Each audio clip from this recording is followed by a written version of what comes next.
Hello friends, income tax के cases की series में आज जो केस हम लोग डिस्कस करेंगे उस केस का नाम है Tata power Delhi distribution limited versus additional commissioner of income tax.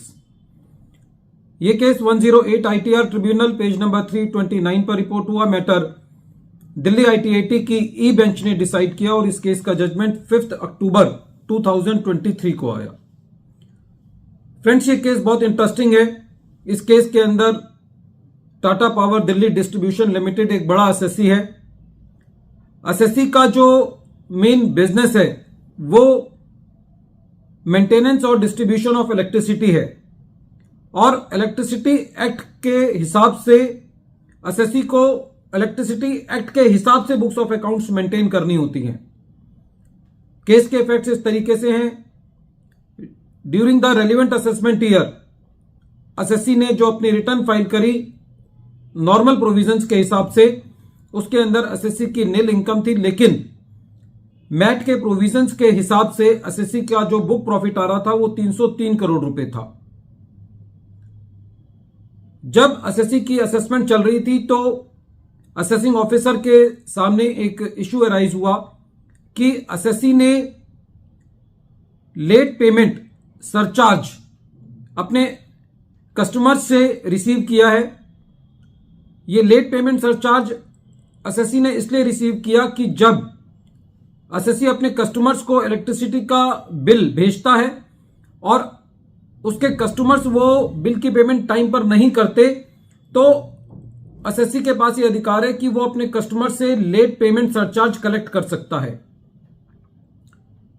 SSC section 80 IA की डिडक्शन क्लेम कर रहा था। असेसिंग ऑफिसर का यह कहना था कि जो एसएससी को ये लेट पेमेंट सरचार्ज रिसीव होता है ये एसएससी के नॉर्मल बिजनेस से रिलेटेड नहीं है, इसलिए एसएससी को इस अमाउंट पर सेक्शन 80 IA का डिडक्शन नहीं मिलना चाहिए।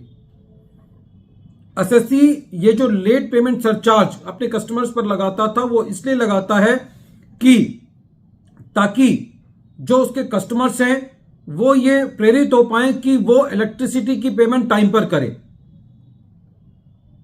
असेसिंग ऑफिसर का यह कहना था कि क्योंकि यह एसएससी के बिजनेस से डायरेक्टली रिलेटेड नहीं है, इसलिए एसएससी को लेट पेमेंट सरचार्ज के अमाउंट पर सेक्शन 80 IA की डिडक्शन नहीं मिलनी चाहिए। इस केस में पहला इशू यह था। सेकंड इशू यह था कि जब एसएससी ये लेट पेमेंट सरचार्ज अपने कस्टमर्स पर लगाता है तो ये अगले मंथ में लगाता है, क्योंकि जब उसके कस्टमर एक मंथ की पेमेंट नहीं करते तो अगले बिल के अंदर जो पुराने मंथ की पेमेंट नहीं की होती उसका लेट पेमेंट सरचार्ज लगा करके वो अपने कस्टमर्स को देता है। और जब वो उसके कस्टमर्स उस लेट पेमेंट सरचार्ज की पेमेंट कर देते हैं तो उस लेट पेमेंट सरचार्ज की रिसिप्ट बेसिस पर अपने इनकम के अंदर उसको कंसीडर करता है। सेकंड जो एप्रीहेंशन थी असेसिंग ऑफिसर की वो ये थी कि ये जो लेट पेमेंट सरचार्ज है ये भी एक्रूअल बेसिस पर टैक्सेबल होना चाहिए, रिसिप्ट बेसिस पर नहीं होना चाहिए। जबकि एसएससी का ये कहना था कि क्योंकि इस पेमेंट के साथ अनसर्टेनिटी अटैच्ड है, जो एसएससी अपनी बिल की पेमेंट ही नहीं कर रहा तो ये भी एसएससी को श्योर नहीं होता कि वो लेट पेमेंट सरचार्ज की पेमेंट करेगा या नहीं करेगा, क्योंकि उस पेमेंट के साथ अनसर्टेनिटी अटैच है। तो एसएससी अकाउंटिंग स्टैंडर्ड 9 के मुताबिक उस लेट पेमेंट सरचार्ज को रिसिप्ट बेसिस पर अपनी इनकम ले सकता है। और क्योंकि एसएससी ने अपने पिछले सालों में भी ऐसा किया है और नेक्स्ट ईयर में भी डिपार्टमेंट ने उसको एक्सेप्ट किया है, तो ऐसी परिस्थिति के अंदर वो इनकम रिसिप्ट बेसिस पर टैक्सेबल होनी चाहिए। जब ये दोनों मैटर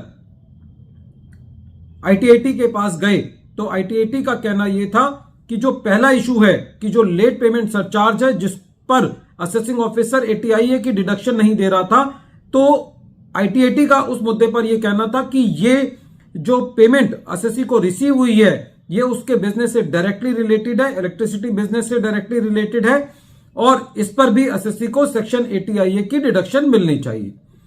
सेकेंड इशू यह था कि जो लेट पेमेंट सरचार्ज है वो रिसिप्ट बेसिस पर टैक्सेबल हो या एक्रूअल बेसिस पर, तो उस पर भी आईटीएटी का यह कहना था कि जो फैक्ट्स एंड सर्कमस्टांसेस हैं एसएससी के वो ये कहते हैं कि यदि एसएससी उसको पिछले सालों में रिसिप्ट बेसिस पर ले रहा है और उस पेमेंट पर एसएससी अभी सर्टेन नहीं है कि वो पेमेंट मिलेगी या नहीं मिलेगी, तो ऐसी परिस्थिति में यदि एसएससी उसको रिसिप्ट बेसिस पर टैक्सेबल करता है, अपनी इनकम में लेता है, तो इसके अंदर कोई चीज गलत नहीं है।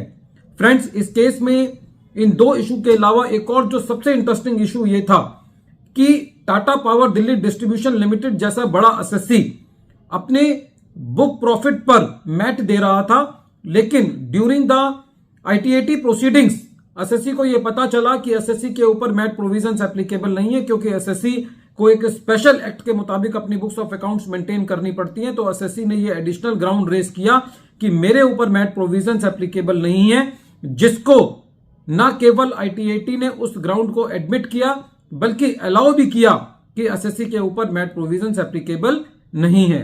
फ्रेंड्स, कई बार ऐसा होता है कि हम मेरिट पर जा रहे होते हैं लेकिन कोई हमारे पास टेक्निकल ग्राउंड भी होते हैं, तो इस केसेस के अंदर क्योंकि ये ग्राउंड इसलिए अलाउ किया गया because that matter was going to the root of the matter.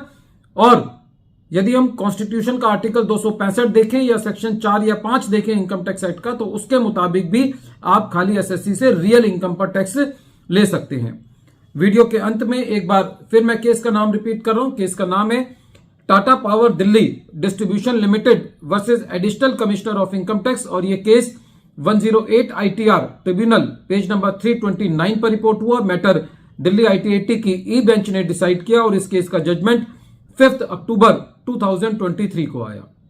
Thank you friends.